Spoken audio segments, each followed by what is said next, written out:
En esta oportunidad estamos acá con Ernesto, bueno, todo lo que es en el ámbito de la investigación y todo lo que es la literatura patagónica. Bueno, tandilense, Ernesto, buen día, bienvenido también. Buen día, buen día. Sí, tandilense y agradecido también a la biblioteca por el hecho de organizar la charla esta. Un cachito te pido acercarte al micrófono ahí, así te Sí, escuchamos mejor. Ahí te vamos a escuchar. agradecer a la biblioteca por la organización de todo el evento y también a la gente de Esquel, porque no me puedo olvidar que a través de la librería de Macayo he vendido muchísimos libros durante varios años.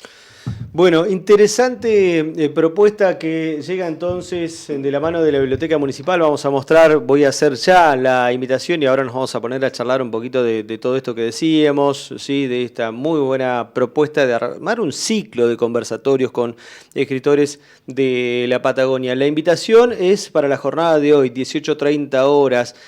Está destinado esto al público en general, sí, está claro, aquellos que son estudiantes de carreras probablemente afines a los temas que trabaja, que investiga, por los cuales escribe Ernesto, bueno, seguramente se verán más que interesados. Hoy, 18:30 horas, María Jesús, esto es con entrada, arrancamos primero, viste, por toda la parte del comentario y después charlamos, pero digo, ¿esto es con entrada libre y gratuita? Sí, sí, es entrada libre y gratuita, es para todo público, bueno, están invitados, bueno, todo lo que es aquellos estudiantes del profesorado de historia, de literatura, los amantes de la historia regional en general.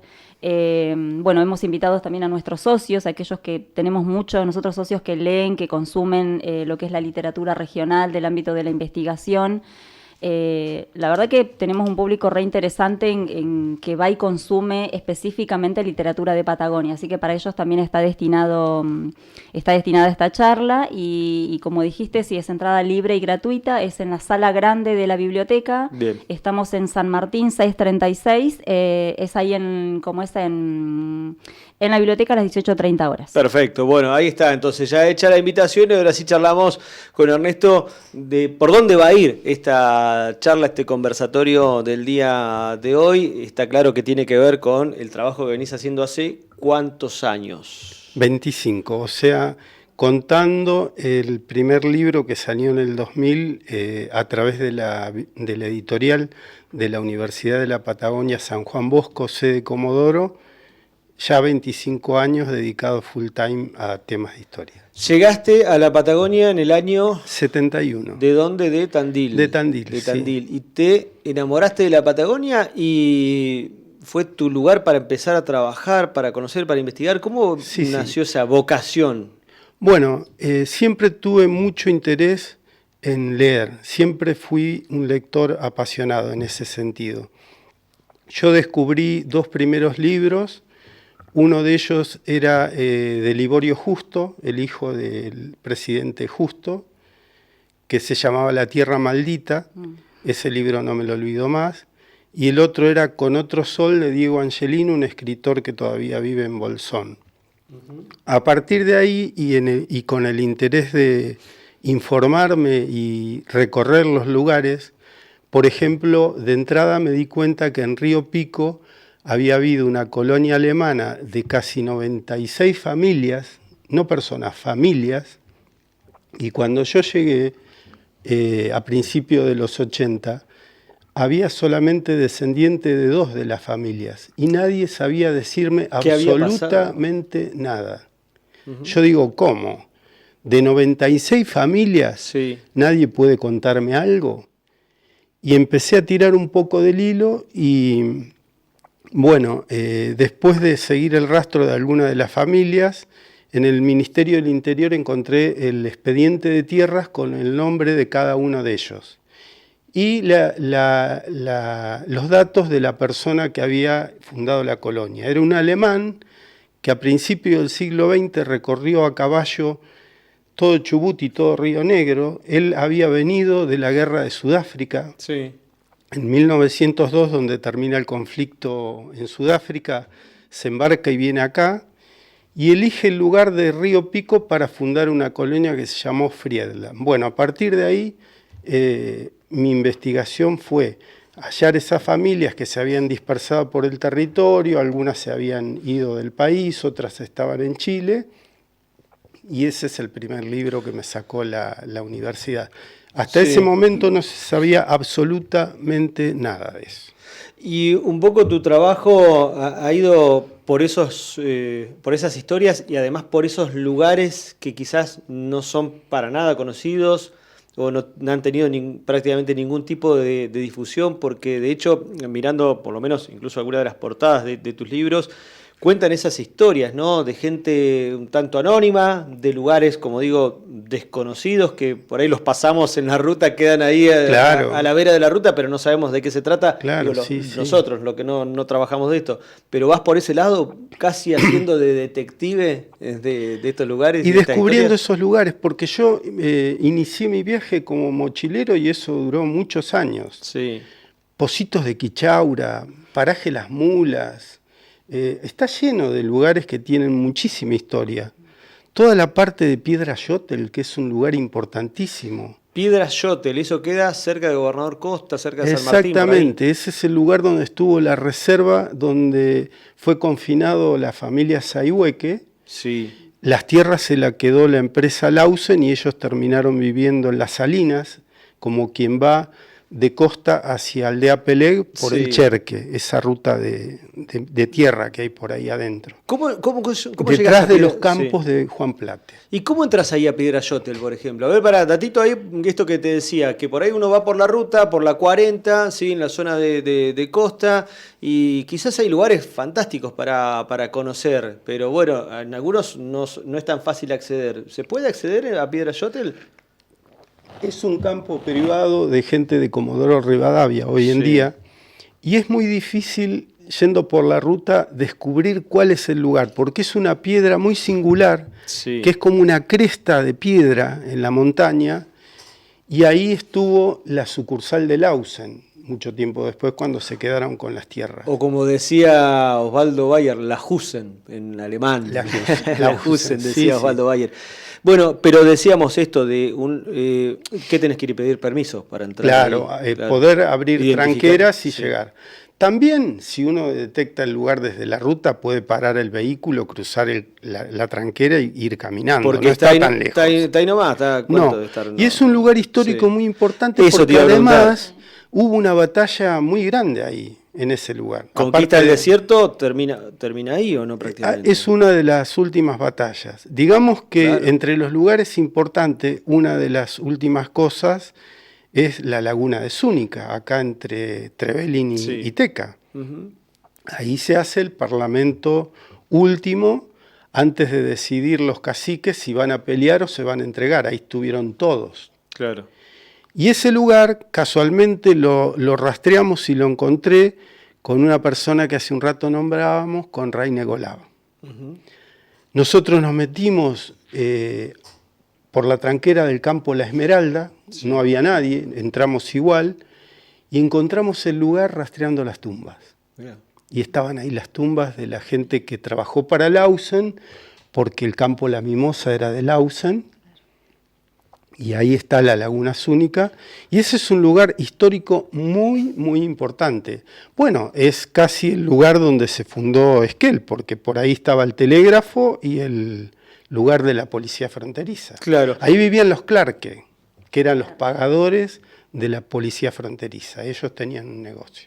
Bueno, estamos hablando con Ernesto Maggiori, quien va a estar en este ciclo de conversatorios que ha organizado la Biblioteca Municipal Nicolás Avellaneda de la ciudad de Esquel, hoy a las 18:30 horas. María Jesús, no te lo dije antes, pero nada, estamos charlando y estamos mateando, estamos tomando unos mates, salieron bastante buenos nuestro compañero Nano, pero lo que quieras preguntarle a Ernesto también, incorporar en la charla, metele nomás. Bueno, como digo, estamos en el medio de la mateada, así que todo tuyo, Ernesto, preguntarle lo que tengas ganas de preguntarle o que cuente algo, a ver de lo que han estado charlando seguramente en la previa, ¿no? Sí, nosotros estuvimos charlando un ratito ahí antes, bueno, lo conocemos también de antes a Ernesto, tenemos toda su colección en la biblioteca. Sí. Por ahí lo que hablábamos un ratito antes era esto, ¿no? Desde la parte bibliotecológica, nosotros el resguardo que tenemos de la colección de Ernesto, por esto que cuenta Ernesto, ¿no? La importancia de nuestra historia regional, de preservar estos lugares, el de contar la verdadera historia, ¿no? La importancia que tienen ellos como investigadores y sobre todo, bueno, investigadores como Ernesto que hacen este trabajo de campo, ¿no? Sí. Y en el cual se resguarda la historia. Nosotros desde la biblioteca, la importancia que le damos a esto, hace un ratito hablábamos de esto, ¿no? De cómo resguardamos nosotros y conservamos, sobre todo desde la función que tiene la biblioteca pública, ¿no? El conservar el patrimonio bibliográfico regional.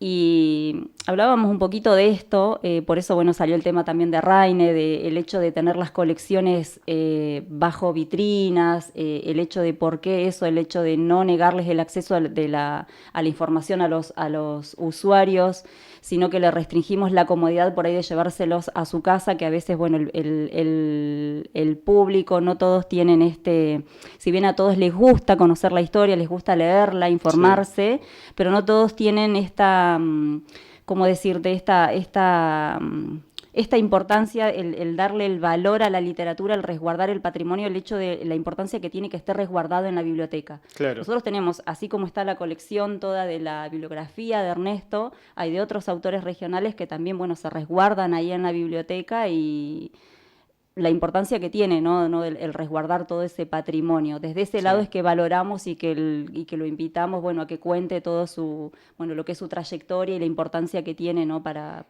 el público en general, el resguardar esta historia. Bueno, veo dos cosas también, Ernesto, en esto que vos ibas contando, que es la importancia de trabajar con las fuentes documentales, de encontrarte con esos documentos, de ir a buscarlos también. Pero algo que decía María Jesús, que es el trabajo en terreno, de ir a los lugares, de conocer esos lugares. Es así. Y bueno, yo le doy muchísimo lugar a la historia oral en mis libros. Incluso tengo un libro que publicó el diario Jornada, donde hay partes teóricas sobre la importancia de esto, pero no me quedo solo con lo que cuenta la gente, porque a veces la memoria de la gente termina arreglando o deformando las cosas de acuerdo a lo que saben y a lo que se cuenta y a lo que no. Uno recuerda recuerdos a veces, sí. Es así, la memoria deforma con el tiempo un poco las cosas y es natural. Pero entonces uno tiene que sostener con documentación aquello que investiga. Y eso es muy importante también. Sí. En la literatura, en la historia, en el periodismo, sin duda. Y el lector que va a la biblioteca, por ejemplo, le da mucha importancia a eso, el conocer el autor, conocer la biografía, y bueno, y es parte nuestra también, dentro de un eje que se llama en bibliotecas, que es el eje de formación de usuarios, el charlar con el usuario y contarles esto, ¿no? Conocer nosotros al historiador, al investigador, y contarles esto. Bueno, este escritor puntualmente hace este trabajo de campo, se basa en estas fuentes, desde dónde trabaja. Eso el lector lo ve muchísimo en las bibliotecas, nosotros eso lo notamos porque se dialoga con el usuario y eso lo ven mucho para consultar un material. ¿Eje de formación de lectores? Es un eje que se llama, dentro de los 7 ejes que tiene la bibliotecología, es el eje de formación de usuarios, que es en el que se trabaja esto, ¿no? El hecho de charlar con el usuario, contarles cómo funciona la biblioteca. Sí. Él dice mano a mano cuando entra y... Claro, es el conversar, el contarles cómo funciona y bueno, y es pero con intención. Con la intención y de atraerlos, de llamarlos, no solamente, bueno, hoy por hoy de venderles el servicio, sino también esto, el contarles cómo trabaja el escritor, el investigador, eso el usuario también lo reclama mucho, se interesa en eso, porque no es lo mismo un autor que esto que yo te digo, que Ernesto hace un trabajo de campo y se nota la diferencia en el trabajo, cuando se hace un trabajo de campo en un libro a cuando tal vez, no sé, como que se va copiando, ¿no? Desde otro lado. O se recopilan fuentes nada más claro, tal cual. Ese trabajo en ese sentido, lo que vos decís, me parece muy importante también recalcar que las autoridades municipales deben prestar mucha atención al personal, jerarquizando las bibliotecas con gente que tenga interés en los libros primero y después especializada. Porque yo he recorrido muchas bibliotecas, universitarias y patagónicas, principalmente. Y he visto que a veces la biblioteca es un lugar donde cuando hay una persona que no se puede acomodar bien en una parte institucional del municipio, la biblioteca termina siendo como un depósito donde envían gente que la dejan ahí porque total... Y eso no ayuda para nada. A mí me ha tocado en la biblioteca de Comodoro ver cosas que yo sabía que había libros que estaban ahí porque los había visto, pero no podían informar de que estaban porque en el mostrador atendía de repente a alguien que no estaba capacitado para eso. Claro, lamentablemente, ¿no? Sí. Acá la historia, digo, la biblioteca nuestra tiene una fuerte historia y mucha trayectoria de gente formada, muy formada, por suerte en Esquel. Sí, digo esto porque yo lo he visto como usuario, que uno va y la gente que te atiende sabe. Claro. Bueno, a ver, nombro algunos títulos y cierro con alguna cosita más. La nota, la verdad que está buenísimo poder charlar. Vas a tener que volver. ¿Venís seguido? Sí, venís seguido. Cada vez que hay feria del libro me están invitando. El último, ¿no? Dale, bueno. Me invitan cada vez que hay feria del libro últimamente. Dale. Y eso me sirve mucho porque el contacto con la gente para mí es muy importante. Claro. Yo estoy en la feria del libro del Bolsón todo el tiempo. En la feria del Bolsón estás ahí. Y son 4 días a la semana donde yo estoy en contacto directo con la gente y me doy cuenta quién lee, quién se interesa. Claro. Lo veo todos los días. Entonces la próxima venís y contamos algunas historias más, porque hoy fue como viste pasar toda la data de la charla y todo, pero después me gustaría charlar un poquito más. Nombro algunos libros tuyos: La historia de los pueblos mapuche y tehuelche, Historias de frontera, El asalto al poblado de Cochamó, esto es Chile, ¿no? Todos estos años de libros, de escritura y de música, es otro de los títulos. Crónica de las tierras que hablan, Nuevos aportes para historia de los pueblos mapuche y tehuelche, editados, por lo menos veo varios libros por Remitente Patagonia, que también está bueno destacarlo, que es una editorial de la Patagonia, está claro, así es. Así que bueno, algunos de los títulos de Ernesto, un datito porque vi que has trabajado algo que es súper interesante, recién lo nombramos, al amigo Osvaldo. Sí, al amigo Osvaldo Bayer. Lo conocí personalmente. Y lo conociste personalmente. Tuvimos, también hemos tenido ese gustazo de conocerlo, ¿no? Ese enorme escritor, periodista, investigador, todo esto, ¿no? El trabajo de campo, el trabajo académico también. Pero digo que tus trabajos también se relacionan con lo que después hizo Osvaldo, que es los antecedentes de los fusilamientos de los peones en la Patagonia, por ejemplo. ¿Has trabajado eso? Tuve la ocasión de conocerlo personalmente porque soy amigo del médico personal de él, que es Suárez Samper. Ajá. Suárez Samper es el médico que cuando Bayer era joven investigaba los temas de sus libros, con su vehículo lo llevaba de lugar en lugar. Su padre había sido policía y conocía todo. Claro. Y en el tema de Osvaldo, yo le he regalado, por ejemplo, carteles originales de la época de la huelga, de algunos temas que él no abarcó porque él reconocía que de la zona noreste de Santa Cruz y de Chubut no se había ocupado demasiado. Claro. Por ejemplo, de los carreros anarquistas de Cañadón Lagarto. Uh-huh. ¿Y dónde encontré el cartel? Que me lo regalaron los Han en el altillo del galpón de Río Pico de la familia Han. Uf, tremendo. Y, por ejemplo, Historias de Frontera, que lleva 5 ediciones. Sí. Tengo que decir que en mis libros hay varios temas que no están en otros libros. Sí. Y, por ejemplo, el caso de las huelgas rurales patagónicas, ahí está 18, 19, 20 y 21, 22, que es lo que se ocupó Osvaldo. Sí. Pero en el año 18 hubo una gran rebelión campesina, la primera, para mí eso es lo que inicia el conflicto, en donde hubo muertos de los dos bandos. También Irigoyen envió tropas, pero ganan los paisanos.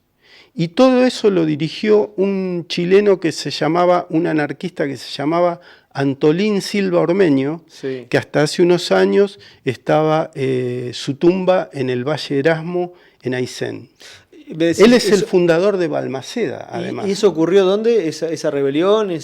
Toda la zona norte de Santa Cruz, claro, y parte de Chubut. O sea, de antecedentes o primer antecedente de lo que fue después las huelgas y la masacre. Con muertos. O sea, cuando Irigoyen manda a las tropas, les ordena que el conflicto, que ellos se atengan solamente a sacar del territorio a los carabineros que estaban en el campo La Ascensión, en el lago Buenos Aires, sí, porque estaban rodeados por los paisanos y los iban a matar a todos. Y las tropas llegan a Puerto Deseado en un barco, la Anónima les presta 15 vehículos, yo tengo la foto en un libro que se llama Voces de un pasado todavía presente, donde incluso está la historia de Zúñiga, que hablábamos recién, van en ese vehículo hasta adentro de Santa Cruz, más o menos hasta Las Heras, de ahí al lago Buenos Aires, y llevan a los carabineros resguardándolos para que no los maten hasta Aysén y los suben a un barco y los sacan del territorio. Y Antolín Silva Ormeño, que era un anarquista que escribía, peticionaba, hacía cartas, era un dirigente importante, es el fundador de Balmaceda. Y pasa que en Chile, todo el sur de Chile es bastante pinochetista, porque Pinochet le abrió la carretera austral y llenó todo de militares, y no les gusta, y no les gustaba decir que un anarquista fundó Balmaceda, y lo ocultaron durante años. Yo conocí la nieta de Antolín Silva Ormeño porque vivía en Comodoro. Cuando yo andaba de mochilero tuve la suerte de parar un día sin querer en su casa y escuchar esas historias. Claro. Tengo las fotos, tengo todo.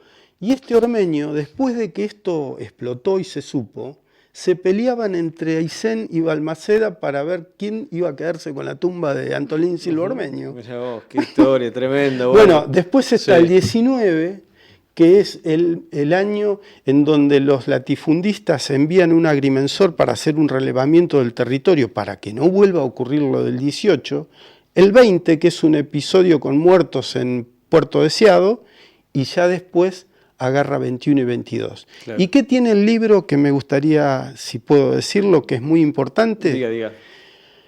Yo leía sobre la Guerra Civil Española y en un momento leo un libro de Mica Feldman Echevere, que cuando va relatando su participación en la guerra, ella fue capitana de los extremeños en la Guerra Civil, era socialista, era de Santa Fe, dice cuando le matan a su marido de un balazo en una trinchera, pensar que si yo estuviera con él en Esquel, todavía estaría vivo. En ese libro, yo digo, ¿Esquel? ¿Estas personas estuvieron en Patagonia? Y durante mucho tiempo empecé a ver quién conocía algún descendiente de estas personas. Y un día, estando en Buenos Aires, Hernán Escandizo, que participó mucho en el No de la Mina acá en Esquel, me pasa un teléfono y consigo conectarme con el sobrino. ¿Y qué me manda que tenían en España inédito? Que eso está en un libro mío que no está ahí en la tapa, que se llama Los años de revolución en Patagonia, 1918-1930, todos los manuscritos de Mica Feldman con un consultorio ambulante se había trasladado por toda la Patagonia entrevistando a los sobrevivientes de las matanzas del 21 y 22. Increíble. Sí, fantástico.